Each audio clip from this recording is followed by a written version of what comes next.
laga abaabulaya sidii dadkaasi loo xoolayn lahaa isla markaasina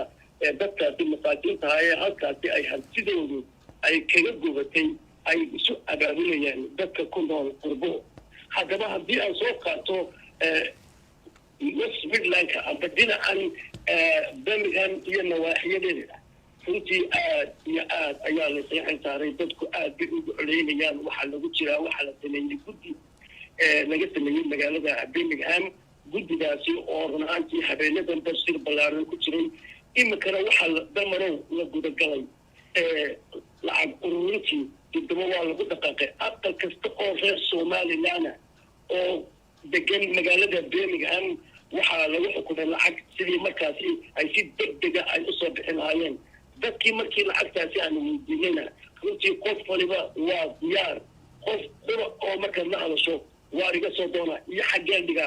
iyo xaggeen ku shubaa lacagtaasi damarow dadku aad iyo aad bay u qiiraysan waayo suuqii ugu weynaa ee Somaliland xagga dhaqaalaha ayaa gurtay markaa qof kastaba damarow aad iyo aad bay dadkaasi u qiiraysan guddidaasi haddaba waxaa sameeyey in guddi dhexe oo lacagta soo ururisa meel fiicanna iminka way maraysaa damarow jimcaha soo socda waxaa lagu ballamay masaajidada waaweyn ee ku yaala magaaladan Birmingham weliba intaan la gelin kuwa kale dadka ajnabiga ah ay leeyihiin Soomaalidu 6 masaajid waaweyn baa ku yaala 6daa masaajidba jimcaha soo socda ayaa loogu talagalay in dadka halkaasi waxa loogu ururiyo masaajidadiina waan u wada tagnay dhammaantoodba waana diyaar waxaa markaa kooxihii waa la isqaybiyey kooxihii tegi lahaa ee halkaasi dadka lacagta ku guri lahaa dadkuna waa diyaar qof kastaba wuxuu leeyahay waxay raagsanayaan jimcaha haddii ilaaha yidhaahdo intaa jimcaha ka xigta sidoo kale damarow guddiga magaaladan Birmingham amuurkaasi loo xil saaray waxaa jira dhalinyaro iyaguna mutacalimiina oo reer Somaliland oo iyaguna isxilqaamay markaas iyaguna waxa ay sameeyeen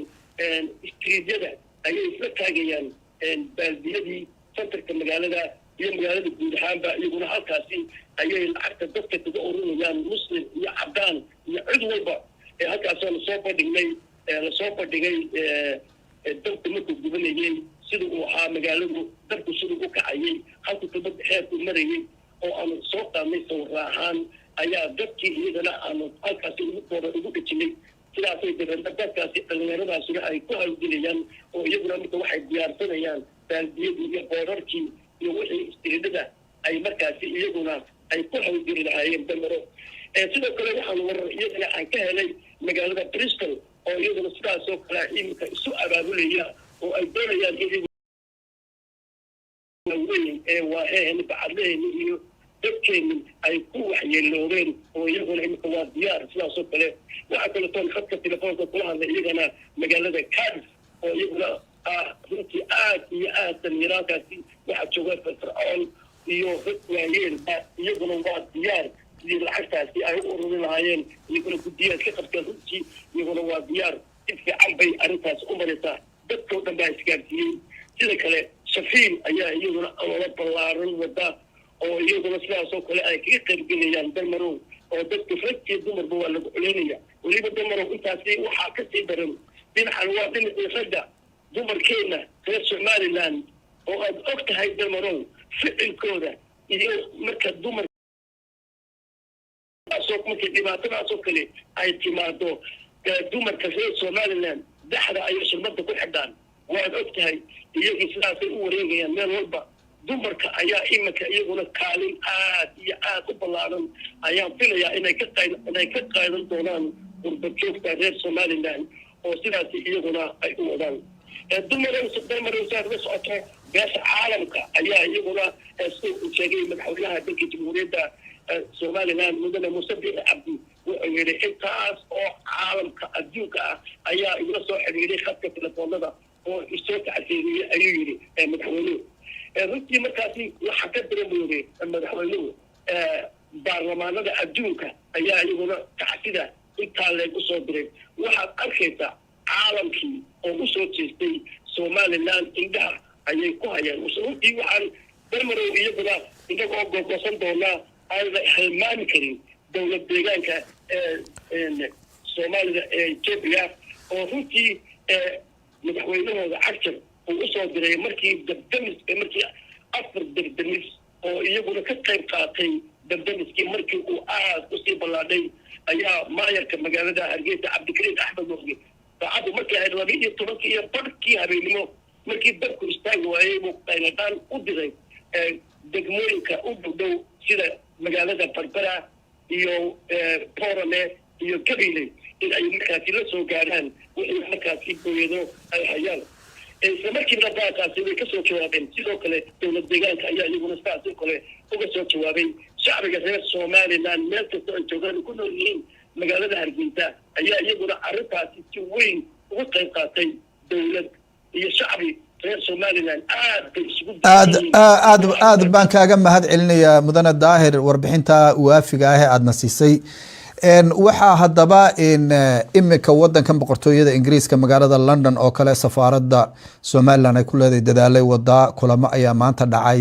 qaar baa lagu balansan yahay West London Community iyaga la fahamtooda maanta barnaamij ballaaran bay sameeyeen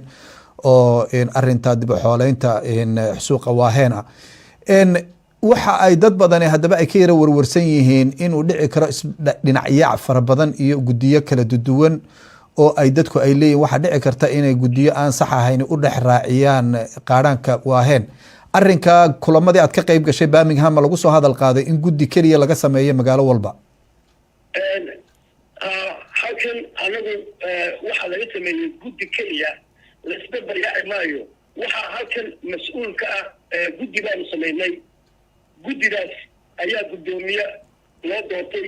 xogayaha lacagta loo doortay waxa loo doortay khasnajigii markaas iyadoo saa u dhantahay ayaa 9 kaalin ee gudiga loo saaray isla lacagtii wada qaadayaan oo accountka loogu talagalay ay ku ridayaan wax isbarbaryaa leeyahay ma jiraan rag iyo dumar reer Somaliland ee West Midlands Birmingham iyo nawaaxiyadeedu waa ul iyo diirkeed oo isku duuban dalmado in yarbaan doonaya inaan ka hadlo waxa jira dad war xumo kashiila oo doonaya in ay siyaasadeeyaan dadka masaakiinta ee ka gurtay hantidooda ka guratay dadkaasi waxa aan u sheegaynaa ruuxaantii kama kana la gudboon inaanay siyaasadeynin arrintaasi dadka waxa ka tirsan dowlad madaxweynaha ka jira isagaa dadka maamula marka waxa wax walba isagaa wardaba fariisanaya wax kasta oo ka yimaada dalka markaasi waxaa u sheegaynaa shacbiga reer Somaliland inay isku tiirsanaadaan inaan la kala qoqobin inay hawshooda dhibaatada halkaa ka dhacday ay mid u noqdaan dalmarow aad iyo aad baan kaaga mahad celinayaa daawadayaal khadka taleefanka waxaa iigu jiray wariye Daahir Ismaaciil oo ka mid ah warbaahinta qaranka qaybtan Ingiriiska amaba qaybtan Yurub sidaad ka warqabtaan daawadayaal barnaamijkeenan ayaa ah barnaamij si toos oo habsamiya uga soo baxaya xarunta TV-ga uu ku leeyahay magaalada London barnaamijkanna waxa aanu diiradda aanu ku saaraynaa bal wararkii ugu dambeeyay ee ummadda reer Somaliland ee qaadhanka ururinaysa dibad iyo gudaba saad ka warqabtaan adduun weynaha oo dhan ayaa haatan waxa ka socda in abaabul aad u ballaaran oo ku saabsan arrinka imikana waxaan jecelahay Iimaan oo jooga Hargeysa isagana khadka taleefanka Iimaan oo Hargeysa jooga ayaan jecelahay inuu khadka taleefanka igala qayb qaato barnaamijka Iimaan bal xaaladda iga waran suuqa wararkii ugu dambeeyay suuqa waaheen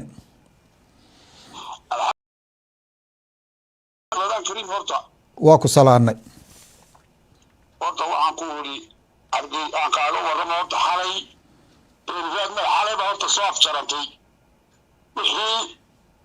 shacabkii la dacwadayay iyo wixii lalaha ka dhex faa'iidaysta xalay watiya soo afkooday arrinkaas soo afgo-ay muxuu yahay mudane Iimaan dadka u sharax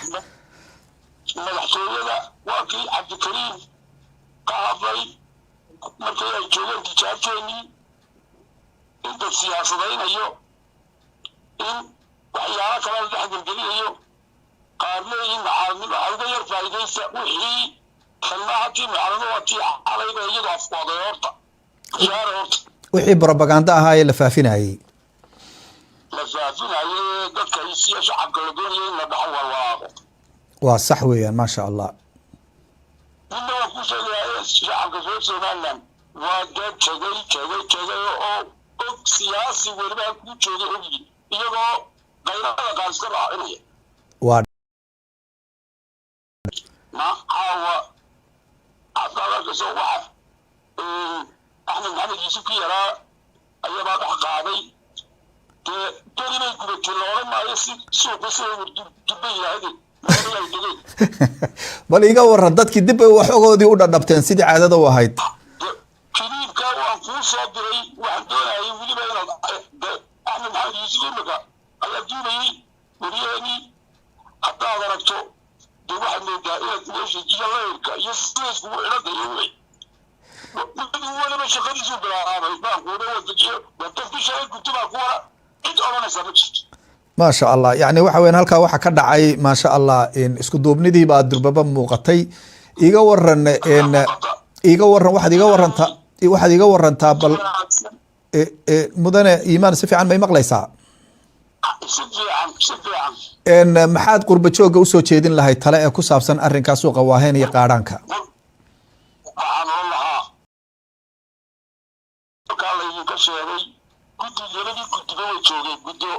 guddigii culimada iyo waxmistirkaayade gaarka loo magacaabay iyo guddigii sare ee madaxweynuhu magacaabay labadii guddiyood wada fadhiyay waa sax ankubeejiisheega waxayna yidhaahdeen mid waddan kastaaba hal meel ha noqdo safaaradaha iyagaa noogu soo xidhiiriya safaaradaha boosna ku soo shuba sax meelaha xafiisyadeena wadamada aynu ku leenahay ما شاء الله ما صار مريء وحيان يتكلم بيكرون تعين ولا هذه ولا بوسكبني وصح ويان إيمان ugu dambeyntii ma tagtay suuqii waaheen oo ma soo eegtay bal xaaladiisa iga waran waa kole waa meel gubatay laakiin ciidan baa lagu wareejiyey saqajaan dhex geli kara iyo wax dhex geli karaa ma jiro laba wado keliya wado marka la helayo laga galo iyo wado labada wado ba la sameeyey waan gartay inta hawlihii laga dambaysanayo hawlihii laga waalinayo dadkeena qaar baaba dee iyagu inta soo kala cadcadaan hadday doonaan dee alaab dhigdhigayaaba moogtis waa runo halkoodii ka dukaamaysanaya halkoodii ba ku bilaabayo inay wax iska disan yihiin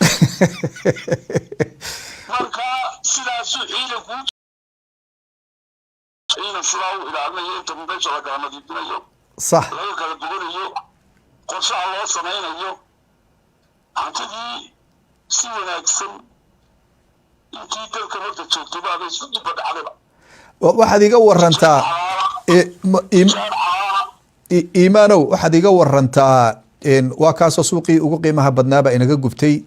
talaxumo iyo inaynu isdhegaysan weynay baa gubtay oo wadooyinkii baynu diidnay imika dadkii ma ku baraarugeeno imika ma la ogaaday wixii laga hadlayay ma ka doodaan dadku ma yidhaahdaan hawsha waa inaynu dib ugu noqonaa suuqiyadeenna laamiyadeenna meelaha yani damdamiskeenu marayo ma u noqotay dadkii arintani baraarujin qaran ma ka dhacday hargeysa oo dadku ma hadal hayaan in la dhegeysto nidaamka iyo fire brigade-ka iyo warbiximaha lasoo jeedinayo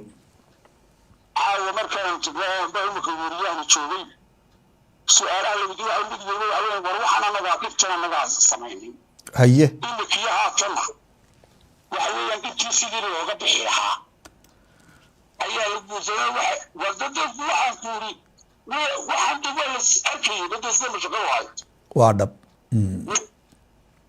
waa xarkii leeyahay sidaa doortay dumaraya iyo baxda inta lagu shaqeeyo iyo sida wax la yiri mid walba gurigii wuxuu ka soo guuray adiga inta soo mutir كانوا في هرتجي تبى تقف إلى فيه لما يدمر وينبا العقل iimaanow uu kaa go-go-aya aad baan kaaga mahad celinayaa warbixinta kooban ee aad naga siisay suuqa waaheen daawadayaal barnaamijkeenan oo ahaa barnaamij kooban islamarkaana aanu idinka ballan qaadnay in aanu habeen walba halkan wakhtiyada qaar ama habeen dhaaf haddii ilaahay uu raalli ka noqdo maadaama barnaamijyadii rabadaantuna ay inoo yaalaan in aanu mar walba weliba jahliyadaha qurbaha iyo dhaqdhaqaaqooda aan idinla soo socodsiino ayaa waxaan kusoo gabagabeyneynaa wadanka Canada berrito waxaa ka dhici doona magaalada Toronto kulan ballaaran oo ay isugu imanayaan jahliyaduhu halkaasoo lagu arinsanayo guddiga qaadaan ururinta wadankaasi Canada Canada oo dal aad u ballaaran ah ayaa waxaa la filayaa inay ka timaado maaliyad marka lagu dib xoolayn lagu sameeyo suuqa Waaheen waxa iyaduna kulamo ay ka dhaceen wadanka Holland sidoo kale waxa wadamada Scandinavian-ka ayaa iyadana kulamo aad u ballaaran ay ka dhaceen oo arinka lagu qaadhaanka lagaga hadlayo wadanka Jarmalka ayaa lafaantooda aad isu abaabulay safaaradda iyo jahliyadaha wadankan Ingiriiska oo ah meesha jahliyada Somaliland ee ugu ballaaran ay degan tahay ayaa waxa ka furan iyaduna qaadhaan aad ururin aad u ballaaran waxa ay ka socotaa gabi ahaan goobaha lagu cibaadeysto sida masaajidada iyo goobaha la isugu yimaado waxaana imika ay gudiyadu imika ay wadaan in ay isu soo ururiyaan isla markaana sidii loo gaarsiin lahaa dadkii tabaaloobay iyadoo gudiga lagu shubayo lacagayowga la soo ururiyo waxa ay u socotaa si xawli ah bishii barakaysneed ee Ramadaanna waa lagu jiraa waxaana sidoo kale iyaduna ay dadweynuhu ay aad iyo aad ay u jecel yihiin in ay helaan wararka mar walba aan dhilada ahayn ee ku saabsan horumarka sida imika in dadkii ay durbabadooxi ay ka bilaabeen wararkana dadku aad ba ugu farxayaan waxa iyaguna dhinac socota oo arinkan dhinac socda marka laga yimaado shakhsiyaadka muwaadinka ah ee bixinaya hay-ada ayaa jira isagana dalkan boqortooyada Ingiriiska ka dhisan oo safaaradda ay isku xidhan yihiin hay-adahaasi marka iyagu si toos ah ayay waxooda wax ka buuran waxa qofka kaliya uu bixiyo ay damacsiin iyaguna inay bixiyaan ballanteenu waa caweysnimo kasta oo ama habeen dhaaf in aan barnaamijka markay saacadu tahay 12 wixii ka dambeeya habeenimo TV-ga qaranka qaybtiisa Yurub aan idinku soo bandhigno dhacdooyinkii ugu dambeeyay iyo dhaqdhaqaaqa jaaliyadaha ee ku saabsan suuqa Waaheen fikradihiina waa noo soo diri kartaan haddii Ilaahay uu raali ka noqdo inta aynu aragti noocan oo kala hawada ku kulmayno waanigoo dal marah iyo wariye Daahir Ismaaciil iyo Iimaan oo Hargeysa joogo igala qayb qaatay oo idin le sidaa iyo nabadgeliyo. Assalaamu calaykum waraxmatullaahi tacaala wabarakaatuh.